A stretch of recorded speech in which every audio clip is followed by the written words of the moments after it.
Welcome back to the Kingsway podcast. I'm joined today not by Trevor, but by Jesse. Little Trevor. Little Trevor. Different hair, more hair, Right. not balding. Less muscle. Less muscle. I don't know where that comes from. But and today we are back with another episode. We kind of got a little behind on these episodes, so we're playing a little bit catch up. But we're back here with another Sunday study hall.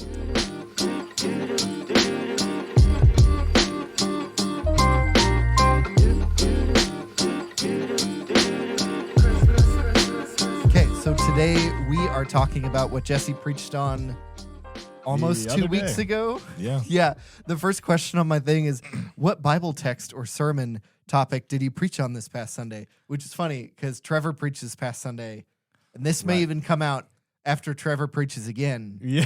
We are really catching up. Yeah. So the passage is probably in the title of the video. Yeah, it is. Hopefully. But it is Matthew 2:13 through 23, which would be to the end of the chapter. Does your Bible have any headings in it? Yeah, so this would be the escape to Egypt and the return to Nazareth. Okay. That sounds good to me. Now the next part. He's Googling. No, it's not Googling. It is pulling up a timer. Okay. This is my favorite part of the entire thing. Okay. Let me make this full screen so our audience at home can see it. Unless you're listening on the podcast, in which case, there's tough a timer. luck. Okay. Jesse. Okay.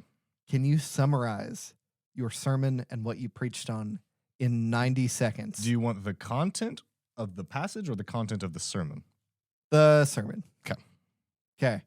Yeah. 3, 2, 1. So the sermon was an attempt to show that the second half of the birth narrative of Jesus here in Matthew 2:13 through 23 illustrates a few things about God in the continuation of the story of the gospel, and more specifically the story of the birth narrative. And those things that I think are interesting to highlight that I'll talk more about are Matthew and the New Testament authors' use of the Old Testament and where God is when life gets gross. And intertwined throughout that tension is illustrated in this passage is Herod's grasp for power. Herod is going to the extreme and making life gross to grasp for power. And the reader is left asking, where is God in all of this mess? And at first glance, it can even seem in this passage, because of the Old Testament quotations, that maybe God even ordained this messiness. But I actually think Matthew is saying something way more nuanced, and that nuanced thing is that actually through all the messiness, God is with us, and even though God didn't desire for these bad things to happen, the train has not gone off the rails, and God's purposes are still being accomplished through the grossness. Boom. With 8 seconds to spare. Masterfully done. That immediately makes me think of, was it the end of Genesis with the Joseph story? Yeah. Which is, gets put on coffee mugs and whatever. For sure. But the passage that's like, what you meant for evil, God meant for good. Yeah. Not that God meant evil, but that God foresaw the evil and was like, I'm actually... Now it isn't necessarily like he's recreating what's happening, but he's responding to the evil and making something good out of it. Right. Okay. What was one of the most, like when you first dug into this passage, what was the thing that stuck out to you the most, or just like wouldn't leave your head? Yeah. So I desired to actually preach this particular passage, even though it was my finals weekend. Yep. But I wanted to preach this passage instead of the beginning of chapter 3 because of the last verse of chapter 2. Yeah. That he will be called the Nazarene section, which we'll talk more about. Yeah. But that, for me, was like the coolest highlight language twist that opened up the passage in such a fresh and new way. Yeah. We are definitely going to get there. Yeah. But what I found really interesting in the preaching planning meeting was how little there was in the Old Testament about Nazareth in general. I don't want to answer it yet. Right. But just like piquing your interest if you didn't hear, Yeah. if you weren't here for the sermon, or if it's been 2 weeks since the sermon happened and you're like, what was that even about? Yeah. The Old Testament doesn't mention much about Nazareth. Never explicitly. but it says it will be said that he's a Nazarene or something like that in the text. We'll talk about it. Anyway, but yeah, it was this is a bad word to use for this, but tantalizing. It's just like so intriguing. You're like, I want to know everything about that. I'm not going to say anything about it. Don't answer it. But it's cool because you can't understand that on the surface level. Like it's something you have to go a little bit deeper to. Like you would never pick that up in English. Truly, I'm trying not to answer it. Truly, that's a lot of the prophecies about the Messiah. Right. Like, even though this is a little different, where you have to go back and see the other things they mean. I'm trying not to answer it. Yeah. But any messianic prophecy, you have to go back and see what they said. You have to check that they said it. Yeah. Otherwise, you're acting like anybody could have said any prophecy at any time. Yeah, exactly. Anyway. Yeah, let's move on. Okay, let's move on. Dancing around that so hard. So the rest of this podcast is the last question, which is what's something you wish you had more time to go deeper on. But instead of just answering that, we have 10 specific questions that a robot wrote at some point yesterday. Let's see what the robots are asking. Yeah, what you want, robots? Okay. First question. What was the significance of Joseph's dream in which an angel instructed him to flee to Egypt with Mary and Jesus? What's going on with that dream? Yeah, so I like that John Coward, I think this is too far, but I like that John Coward mentioned the Joseph dream parallel with the Genesis story. I don't think anything's actually happening there. And I actually think it might be a stretch, but I think it's worth noting. I think something that's worth noting even more and more directly answers the question is that God is taking all the necessary steps to make sure that his plan to reveal his character to the world through Jesus happens. And that's the significance of the dream. It's just simply, it's God reaching out and maneuvering and playing Tetris with the way that things are to make sure that the plan for the Messianic King takes place.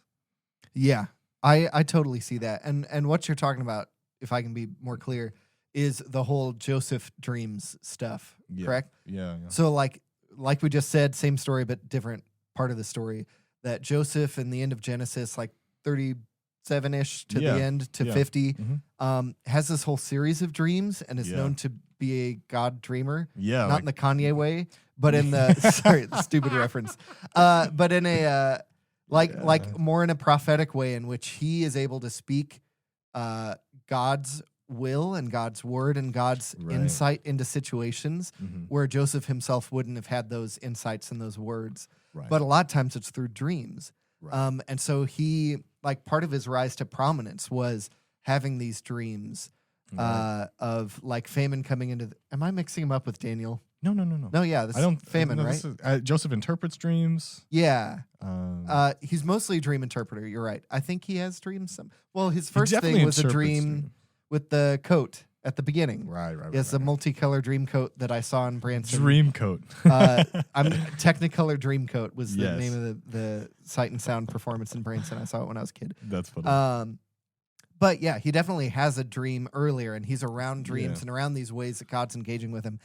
And here's the least we can say that is tied together. Right. That God is communicating to somebody through a dream to enact his good purposes for the establishment of his people on the earth to bless everybody around them. Right. So and both of their names are Yosef.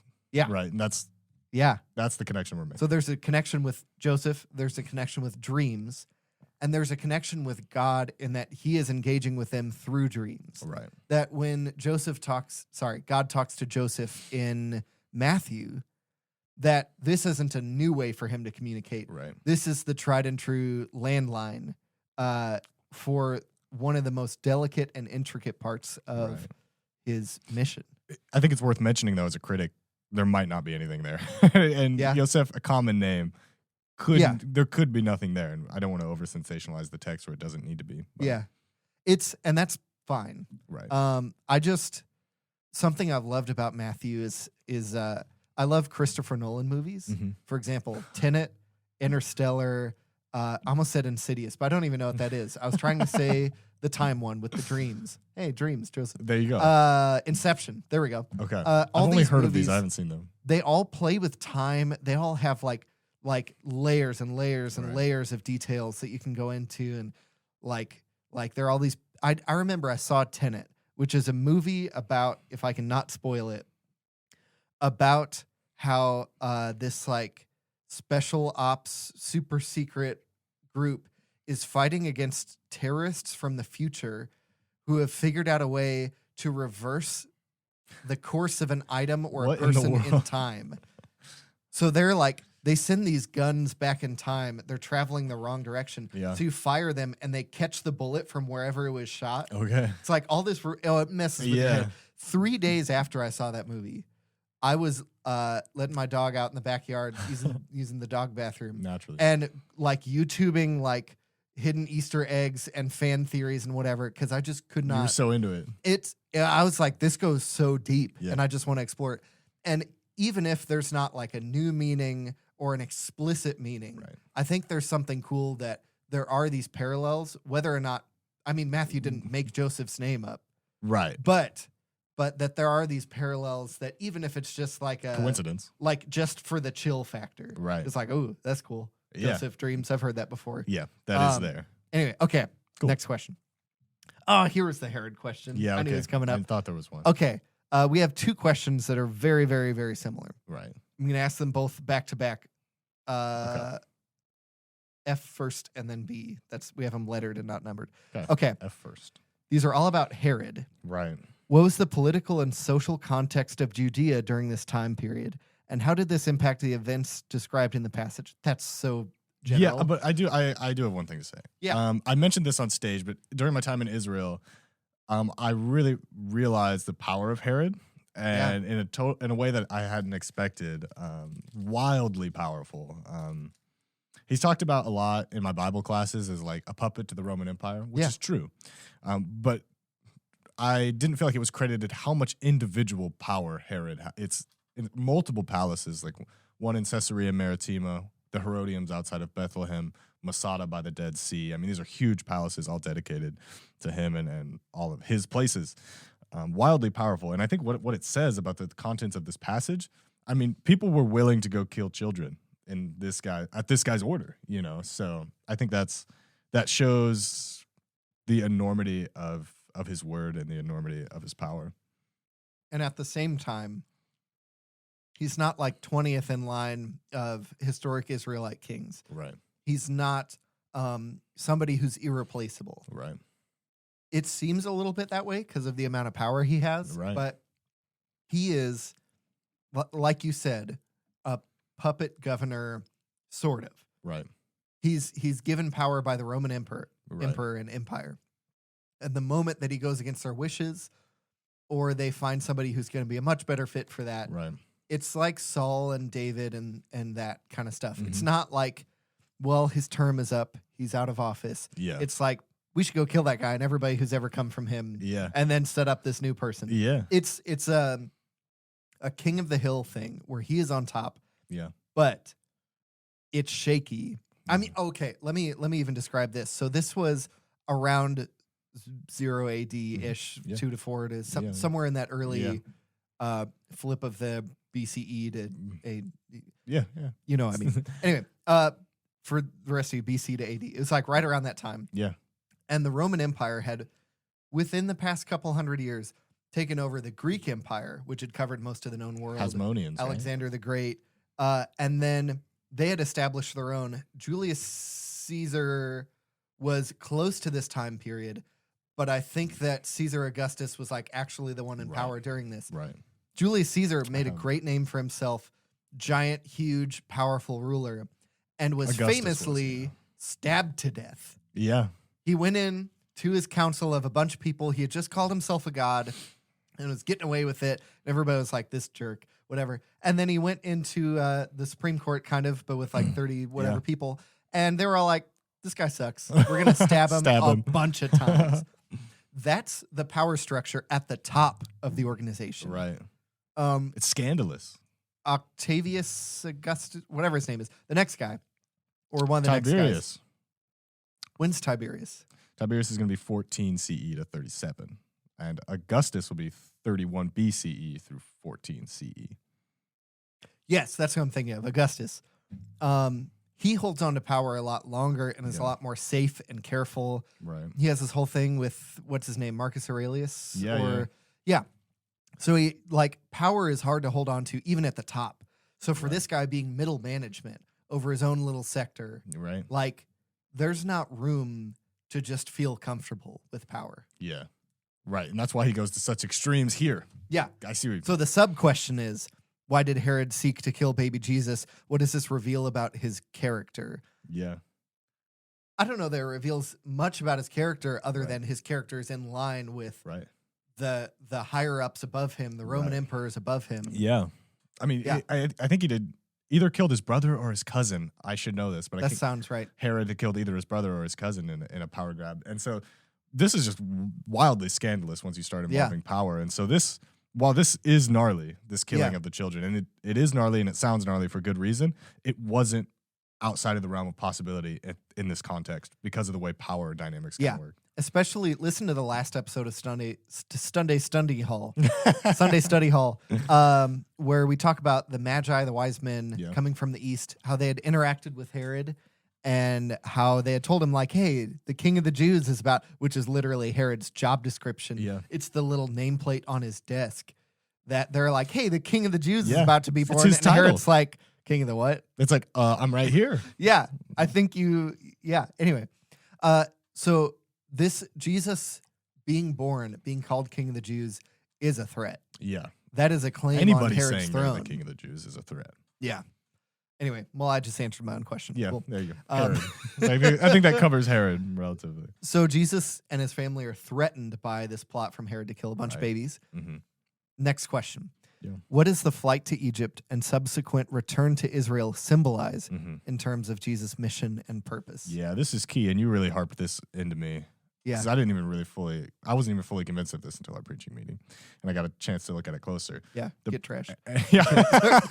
I'm kidding. The parallels between the first 7 chapters of the Gospel according to Matthew with the Exodus story. Mm-hmm. And that's exactly what the significance of the little Egypt piece is. Yeah. Unfortunate circumstances and Egypt, and we're getting it's not one for one. Yeah. But there's similar themes, and you can't see it necessarily if nothing else matched, and I was just looking at this saying, okay, a flee to Egypt, like the Exodus. It's like, no. But if you take a step back and like, okay, wait, but the Jordan, but the wilderness. Yeah. Okay, wait, but the king killing children, but the word on the mount. It's like, okay, then there's a lot of sense. Parallels between Exodus 1 through whatever, and even Jesus being rescued as an infant. Yeah. Is kind of a callback to Moses being rescued from the killing of children and put into the river by his mother, and then rescued by the wife or the daughter of the Pharaoh, by the female relative of the Pharaoh. There's that whole Exodus parallel happening right here. Can't miss that. There's also just on a theological Jesus divinity and humanity level, something crazy going on where, and I'm trying not to answer another question too soon, where Jesus is the Son of God, the second member of the Trinity, not necessarily hierarchy, but that's another podcast episode. Sure. Like literally God in flesh. Right.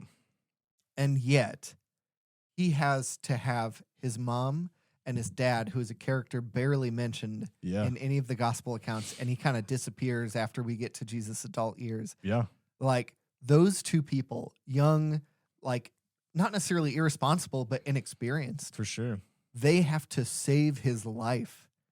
I think on the last Sunday study hall, that Sunday that correlated with that when we talked about the wise men and the Magi, whatever. Yeah. I sang this Christmas song from the Gettys called "Joy Has Dawned," and there's this whole, I think, into verse 2 or into verse 3, like shows this juxtaposition where like John 1 is showing in the beginning was the Word, and the Word was with God, and the Word was God. Yeah. All that stuff about Jesus cosmically. But this is showing like he cried, he pooped, he puked. Yeah. He's like helpless. Yeah. And so vulnerable. The words are hands that held the stars in place, stirred the earth in darkness, formed the earth in darkness, Okay. cling now to a mother's breast, vulnerable and helpless. Yeah. This just the helplessness of Jesus is this crazy on his thing. humanity. Yeah. Yeah. You have anything else to say about that? No. I think Egypt? really, if you want to know why the Egypt thing is set up, it's all about the Exodus parallels. That's what's happening here, and it's hard to see just in this passage, but when you look in the first 7 chapters, I think it's more than abundantly clear. Yeah. Okay. How did the fulfillment of Old Testament prophecies play a role in the events described in this passage? Yeah, I love that question. ChatGPT did not realize the bomb it was walking into because fulfillment is a very weird word. Tell us. It does say fulfilled. But fulfilled makes it sound like Hosea here when he quotes Hosea, I called my son out of Egypt. Or when he quotes Jeremiah, a cry was heard in Ramah, It makes it sound like that Hosea, the author of Hosea and the author of Jeremiah, were intending for these things to talk about the future or intending for these things to even talk about the Messianic king. And both of these passages are talking about Israel in their context. You'll notice here, I called my son, past tense. A cry was heard in Ramah, past tense. So 2 of our 3 Old Testament references are about Israel and are things that have already happened. So one of the key things about this passage, Matthew 2:13 through 23, is the way that Matthew uses the Old Testament. Because, and I tried to emphasize this on stage, and I don't know if it landed, but with verse 17, Herod's brutal action fulfilled what God had spoken through the prophet. He's talking about killing the children. Yeah. So that leads us to the question, it's like, was Jeremiah saying that God was going to ordain for these children to die? And I don't think that's what's happening at all. I think what's happening here is Matthew is leveraging the Old Testament to make a claim about the way that God works in the nastiness. And he's saying that the train is still on the tracks. God is making it work. And though Jeremiah did not have in mind that the children in Bethlehem dying, that's not what Jeremiah is writing about here. And when it says, I called my son out of Egypt, it's not talking about anything except for Israel in Hosea. But he's leveraging these passages and kind of putting them in front of you, not to say that that's what they were talking about, but to illustrate that God's purposes are still being accomplished and that he's still working through this. Would you say that you've said these are about Israel a bunch of times. Mm-hmm. Would you say there's no like word for word quote from Matthew saying that this is what he's trying to do. Right. But would you say that the parallels between Jesus and Israel in the first 7 chapters of Matthew are Matthew's way of trying to do the same thing that Paul did in Romans and a bunch of other places where he's like, through one man all died, through another all are made alive. Yeah. Trying to show that like Adam is the heritage of the first Israel, even though they want to claim Abraham, they want to claim Moses, they want to claim David, but they're all living under the Adam's sin. And so Jesus is doing the Israel story again, but making all the right choices. Yeah. Even though he doesn't actually make choices because he's an infant in the first 2 chapters. But he's reliving the Israel story, but in full righteousness and obedience. Yeah. It makes me think of the King Jesus Gospel, Scott McKnight. That's the idea that, so the King Jesus Gospel is about how the gospel is not that you are saved. That's not the good news. The good news is that Jesus is the fulfillment of Israel's story. And because of that, you are saved. It's kind of a nuanced approach, but I think it gets at what's happening here. So I totally think that the connection between Israel and Jesus is what's being highlighted with these passages. But I don't want to go back and read Jeremiah alone and say that it was talking about a messianic king, because I think that's messing. It's I would say that all of those, I mean, Jeremiah and Hosea are prophets. Right. Like we've talked about, prophecy is speaking God's will and intention from a human mouth. Right. Like for the sake of an individual or group of God's chosen people. For sure. And that even though those were meant for God's chosen people in that moment, as a fork in the road, sometimes, maybe not all those statements are exactly that, but they're meant to guide and lead Israel's people using a God's voice out of a human mouth. Yeah. Well, now they're still about Israel. They're just about Jesus, the new Israel. Right. But the nuance that I would like add to the conversation is that the passages are not about that. Yeah, right? Exactly. But they're being used to illustrate Jesus' connection with Israel. Yeah. So I just careful because I'm pretty big about like not reading the Old Testament too typologically. So not going back to the Old Testament and finding Jesus in every little detail, because I think the meta narrative of the Old Testament is one that leads you to anticipate a Messiah, and the meta narrative of the entire Bible is one that should lead you there. Yeah. But I don't think that each little individual detail directly points to him. Yeah. There's a revelation about God in each of those prophecies, details, forks in the road that God is putting in front of his people. Yeah. It's not direct Right. talking about Jesus most of the time, but they do apply to Jesus later most of the time. Right. Like the original meaning. So even like if we want to go off on a rabbit trail, was it Isaiah 9 is the 9-month virgin birth passage? Yeah. Right? The Alma. Yeah. Where Isaiah's not talking about for sure a virgin birth. Right. He's talking about in 9 months this will happen. Yeah. For some very specific thing he's talking about there. Right. Which in the same chapter he's talking about the coming Messiah, I think, Right. and the wonderful counselor, mighty God. All that's in Isaiah 9. Mm-hmm. But like he didn't that passage about virgin shall conceive a son or whatever is like taken later and given a second meaning, even though the first time it was given, it didn't have a second meaning, or at least Isaiah did not have that in his mind, almost certainly. Exactly. So I'm saying the second I almost am careful to say that it's a second meaning. I think it's the New Testament authors using it in a legitimately new way. Yeah. Because I don't think you should go back and be like, oh, dang, he was talking about Jesus and everybody just missed it. Yeah. I don't think that's what's happening. Yeah. I think it's been given a second meaning way later. Yes. Yeah. Yes. Yeah. So now for us, the passage has two meanings, but in its context, in all the verses around that passage in Isaiah 9, it has one meaning. Yeah, exactly. But none of them know that God's going to add a second meaning later. Anyway. Right. So or that even the New Testament authors will leverage the passage in a way that I don't want to say betrays its original context, but betrays its original context to illustrate something about Jesus, to illustrate something about God later. They are not being perfect lawyers using the law in a perfect way. Yeah. They're being super fans. Yeah. Who are like, how can we just saturate our language with the fact that we've seen every episode of every season of this show called The Old Testament? Yeah. How can we like saturate all of our language in that? That's one of my, this has no place in this conversation. You're good. Really. But one of my favorite things as I've experienced and encountered different traditions in Christianity has been the high biblicism. I'll explain that word in a second. The high biblicism I've seen from a lot of charismatic groups. Yeah. By charismatic Pentecostal. Yeah. Assemblies of God in general. Yeah. What I mean by biblicism is you are using the Bible a lot. Mm-hmm. The Bible and its own words have taken over your language, your inside jokes, your whatever, to where, so I hope I'm getting my history right. The Assemblies of God and the Church of God in Christ both came out of the Azusa Street Revival or something close to that, beginning in the 1900s. Yep. And a little bit of that was racial divide after a very racially inclusive revival, racial divide in leadership and church, whatever.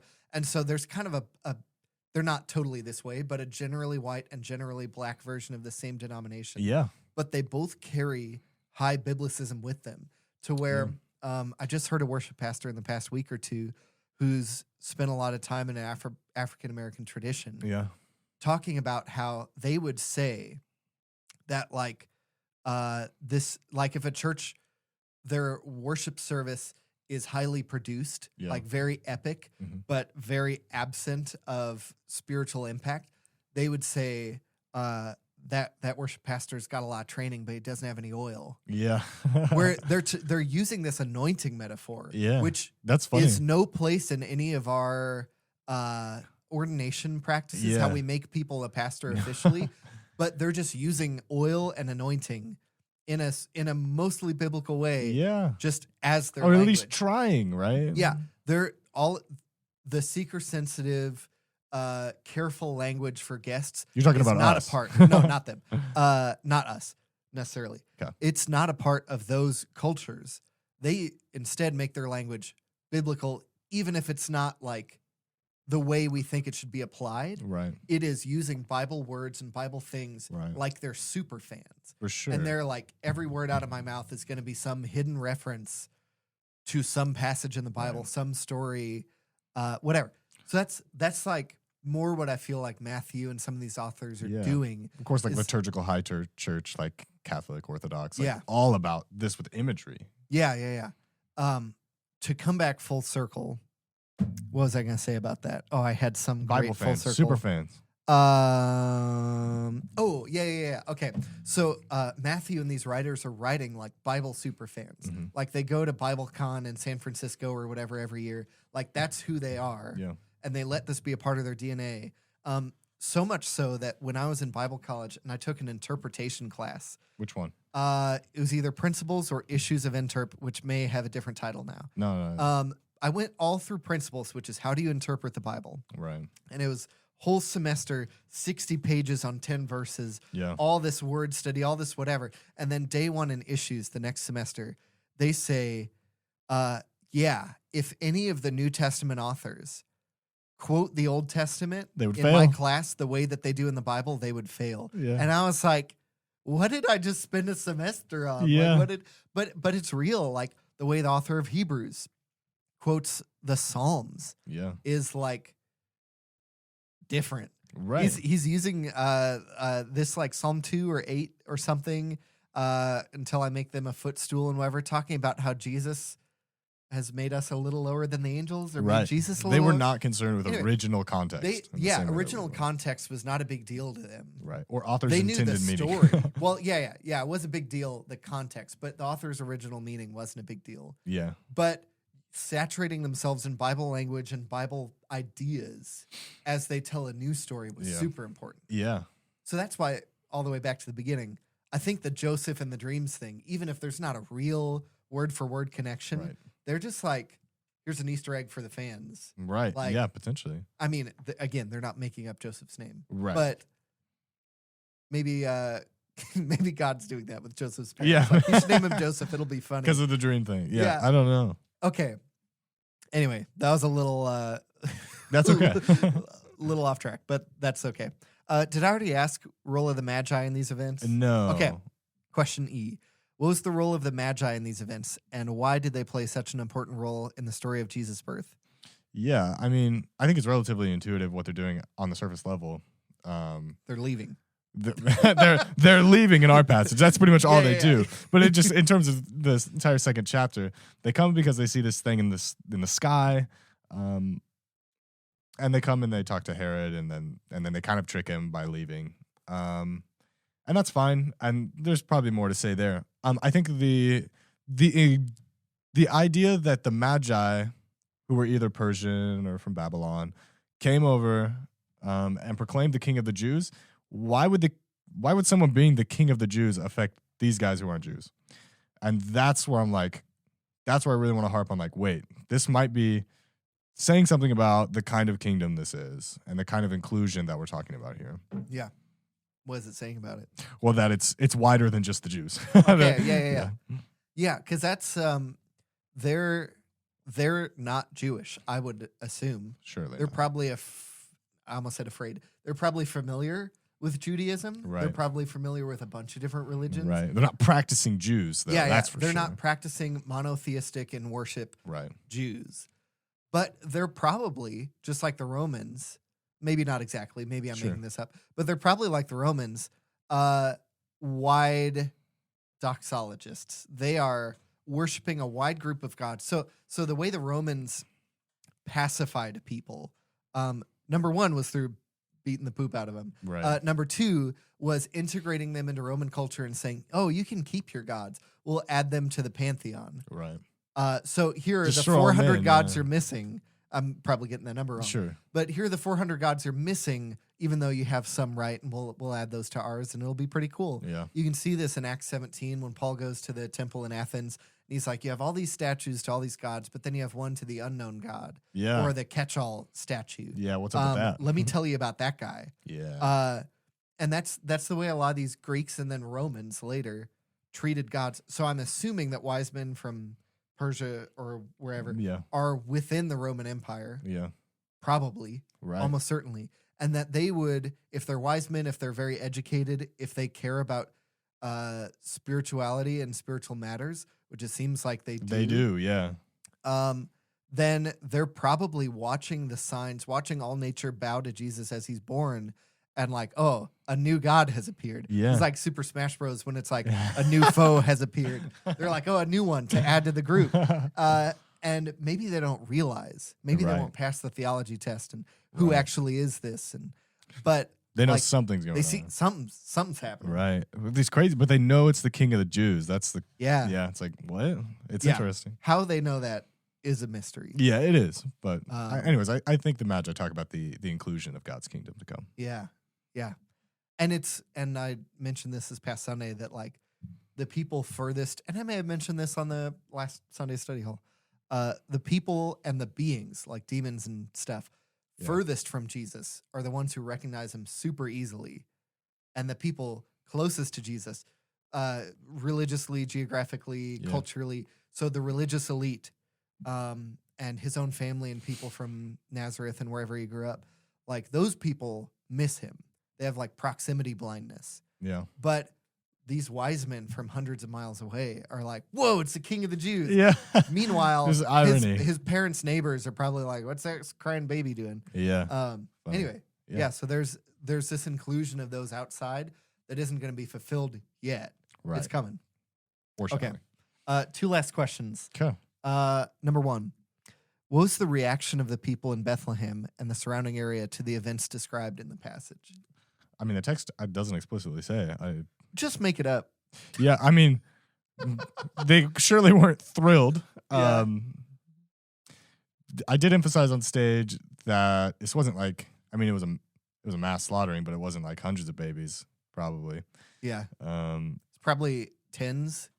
Maybe not like 10 or under, but like tens. Tens, like 20, 25. Under 100, over 9. Based on archaeology, so like of the population. Yeah. So, I mean, it had to strike fear. I can't help but to wonder how surprised they were, or how there wasn't more of a revolt because of the injustice. But ultimately, the text doesn't say how the people in Bethlehem responded. Jesus and his family, even though Jesus, I don't know how sentient. I mean, Jesus is sentient. I don't know how like aware Jesus is. Right. That he's the Son of God. I don't know if he's just a normal baby. That's a tough debate. Anyway, but his family at least, they get a 2-year break. Yeah. From or something close to that. Yeah. A 2-year break from Bethlehem, and then when they move back, they don't go to Bethlehem. Right. Correct. Right. So like, they don't know. Yeah. They just escaped it in time. But that's probably like a dark smear on the record of and on the demeanor of those people in that place. Yeah. I mean, I guess not good is an easy way to answer the question. Like, surely not good is the answer. It's the only answer. It's got to seem like I would assume that the American people, although American historians might correct me, don't have something like this where the government did something to hurt your people. The closest you would have to say is maybe there were some like culty compounds that the FBI raided or something, and that's the closest. But I don't know of a specific recent history thing where the government incited some self-protective measure and killed a bunch of people. It wasn't even protective of the state itself, which was the one ruler, its position of power. Yeah. I feel like the vibe of this is all speculation, but the vibe of this would have probably been something closer to like the Boston Marathon bombing or the Tulsa bombing or some of these school shootings where it's just like this like sickness in your stomach of like, that really sucks and this darkness around you. But okay. Moving on. Last question. Wait, can I? Yeah, come back. Just literally correct me so much if I'm wrong. Wrong. Did it happen? That's a great question. You know what I mean? Because it says he sent soldiers to kill all the boys in and around Bethlehem who were based on the wise man's report. Herod's brutal action fulfilled what God had spoken. But was Herod's brutal action to command the soldiers did it happen? Like, maybe I'm just way off and the text does say it happened, but I'm just like, what verse? Around 2:19. 2:19? Yeah. Or sorry, 2:16 through 2:6. Herod saw they became very enraged, sent men So I'll look in a different and sent translation. men and killed all the boys who were in Bethlehem and all its vicinity. Oh, okay, wait, that's who were different. 2 years or under. This is the NIV. Let me look at a more wooden translation here. According to the time which he had determined from the Magi. Yeah. Does it? Now he sent soldiers and executed all of the children in Bethlehem and in all of the region around it. Yeah. It right. So the NLT says he sent the soldiers to do this. Yeah. But a more wooden translation says he sent soldiers and executed all the children. Yeah. So it does seem that it did happen. Yeah. Just asking. Feels like it happened. It feels like it happened. Stop questioning God. No, I'm kidding. Okay, that's not the time for this. I'm super kidding. Okay, last question. Okay, last question. Is this is it? Okay. What lessons can we learn from this passage about the nature of God's plan for our lives? This seems like it was a little more from your sermon. Wait. I do want to talk about that, but we haven't talked about the Nazarene piece. Oh, you're right. You're I totally right. feel Two more like- questions. Okay. Scratch that. Here's the Right. second to last question. What was the significance of Jesus being called a Nazarene? Yeah. And how did this relate to his identity and mission? And for clarification, let me read, at least from the NIV, Yeah. the Nazareth part, which Yeah. is in Like the last 20. verse, 23. Yeah. It's the middle of a sentence. So, anyway, it came and settled in the city called Nazareth. This happened so that what was spoken through the prophets would be fulfilled. He will be called a Nazarene. Right. Now, the problem we alluded to earlier is there is no prophet that says he will be called a Nazarene. Right. And that's not even just like there are the books we have in our Bible, and there are some other books that people around that time considered Right. maybe not equally authoritative, Right. but worth referencing. Yeah. And out of all those, including the ones worth referencing that aren't in the Bible, This is I don't nowhere. think nobody be saying he will be called a Nazarene. Nobody said he will be called a Nazarene, but Matthew says this fulfilled what the prophets had said, he will be called a Nazarene. And the problem was Nazareth was only about 150 years old at this point. I mean, this is a relatively young village. How could Isaiah or anybody else even prophesy that he will be called a Nazarene? And again, we talked about this during the sermon, so this isn't necessarily new information. But what's happening here is in Isaiah 11, it's I can just flip over to it. It talks about out of the stump of David's family will grow a shoot, and that word for shoot is netzer. And netzer are the little pointy things that come off of an olive tree. And what's happening here with the name of Nazareth is basically it's called Stick Town or Shoot Town. So when it says that out of the stump of David there will be a netzer, that will be the little shoot, a little branch. Right, you get this connection here. It's actually Nazareth. Nazareth, coming from the same word. So that's this. I believe that this is alluding to Isaiah 11 and Isaiah 53 too, which both use this word netzer to describe the coming king, Nazarene. So it's almost more a callback to, even though the place isn't a callback to his lineage from David, right? It is a callback to his lineage in general. Right. Which could be doubling down on he's a true Israelite. He is the real Israel. Right. Because you get this whole, I don't know how much you explored this, Romans 9 through 11. Right. Hardly.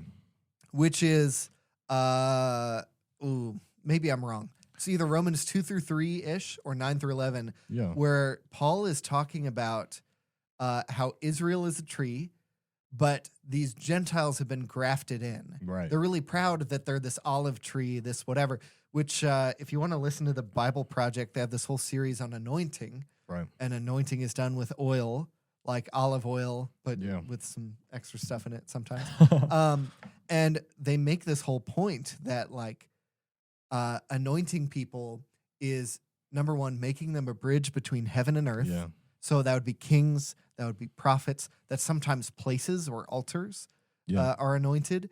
But they do this because heaven and earth met in Eden at the beginning. Sure. And Eden was this mountain garden full of flourishing plants some of which produce oil. And so like you associate all these things with like God's home base, Eden. They're kind of callbacks to that. You're going to be in like our original mission was, you're going to spread Eden to the ends of the earth. Yeah. And then we abdicated that position, left it, and God is trying to invite us back to that. Right. But so anyway, all that to be said, Israel for a long time had this blessing that they, was this Genesis 12, the Abrahamic blessing?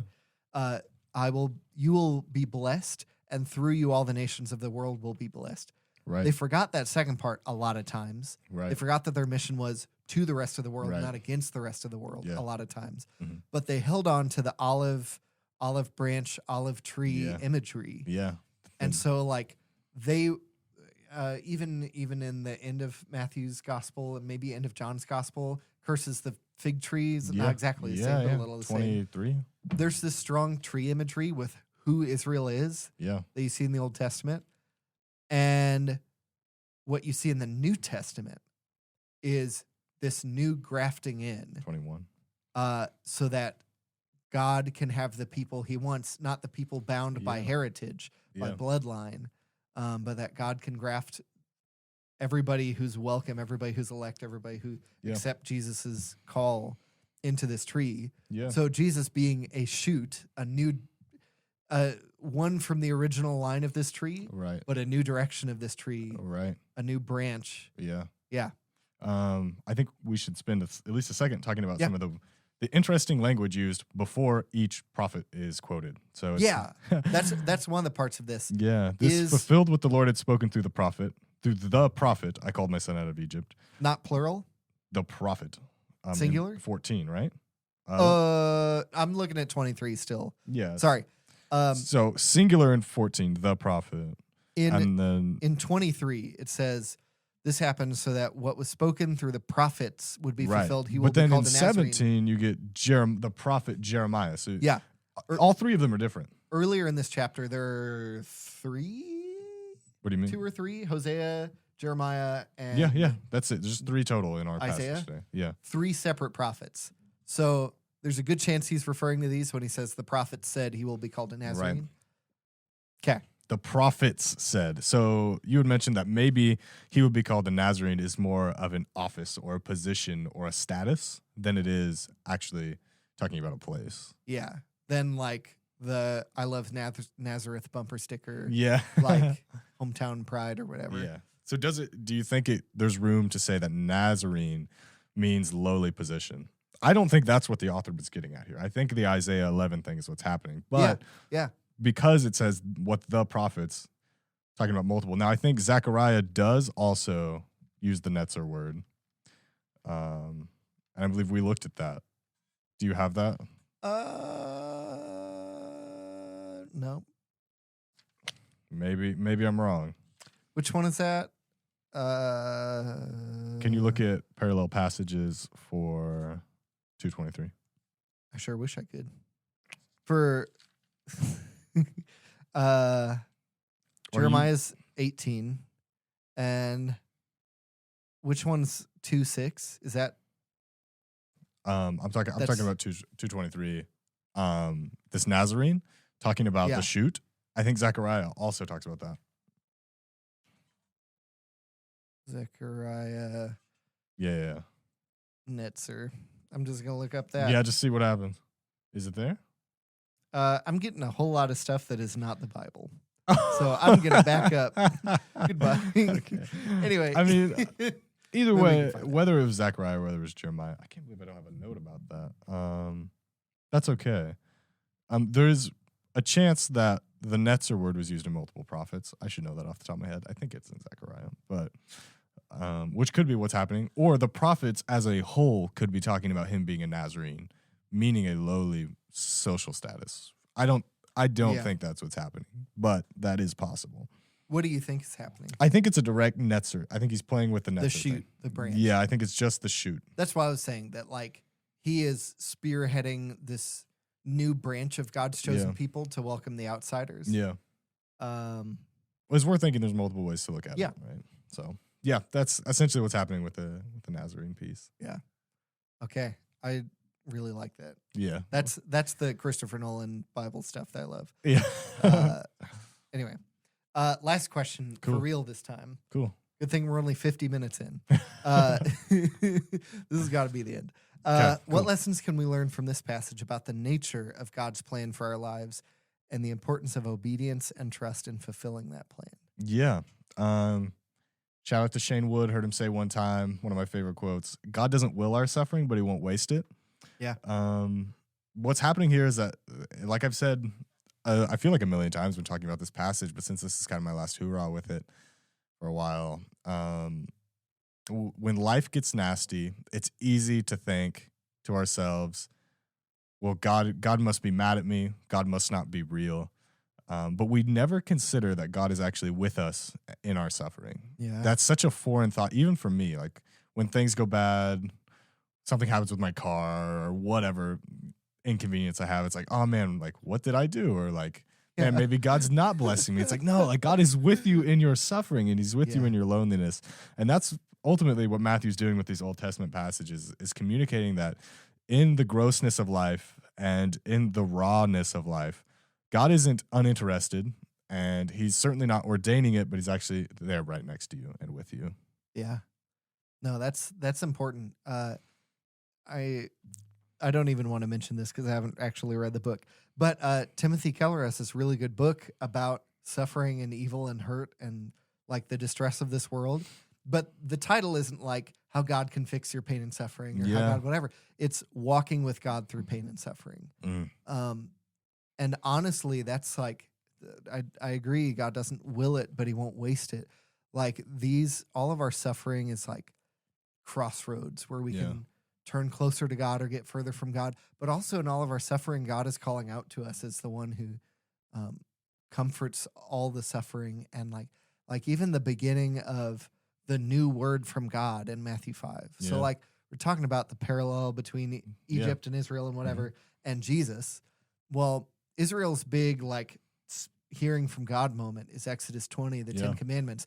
This is my new rules for living together. Right. And it's these 10 Commandments followed by 600 more. Right. 613. And anyway, he's got all these commandments that are about obedience and about these other things. But when Jesus starts his version of that, when he starts his sermon from his mountain, he starts with, blessed are the poor in spirit, blessed are the peacemakers, blessed are those who mourn. And it's announcing this new kingdom for sinners and sufferers. Yeah. That so like God isn't upset at you for suffering. Yeah. And he isn't necessarily punishing you for suffering. Yeah. But every suffering that you endure is a God is crying out for you to walk with him. Yeah. Like you were originally intended to walk. Yeah. Yeah. That's not like I wish my son would walk with me. How about I hit him? Yeah. But like he hurts when we hurt. Yeah. And so exactly. Yeah. This passage is a call to be with God. Yeah. In the messiness of life. I feel like I maybe could have answered that on a test 12 years ago, but I haven't lived with that for a lot of my life. Like that's true. That's not second nature for me. Yeah. Cause it's when I think about, I mean, I listened to a lot of John Piper earlier in my life and a lot of legalistic, how did it all function? How did it whatever? What are the black and white rules? And so I had fooled myself into thinking, for God thought it would be cool to do this to the world, that he sent his only son, or for God thought it might work out just in the right, perfect way, or for God felt compelled. But John 3:16 isn't any of those. It's for God so loved the world. Yeah. Like he was moved by his love and compassion for us. Yeah. To send Jesus. And so like, and not just for all of us collective, but any one of us isn't worth the sacrifice. Yeah. So good. But anyway. Cool. Yeah. That's what we can learn. Yeah. Okay. If you enjoyed this episode, or if you have any questions about it or anything like that, please like and subscribe. Helps more people find us. Yeah. And send us, if you have like questions, you can, if you're on YouTube, you can comment them below. Yeah. Or you can email them to me. This is episode 145. Wow. I have yet to receive one email. Come be on. the first. Somebody Do you just want to be the email. first? I will mail you a trophy. Email Somebody you a email. picture of a trophy, maybe. But you can email questions to ryan@kingswaymo.com. Yeah. And we will be back in some amount of time, hopefully within a week, with our next one of these. Sweet. So Yeah, have a great and glorious day in the Lord. see ya.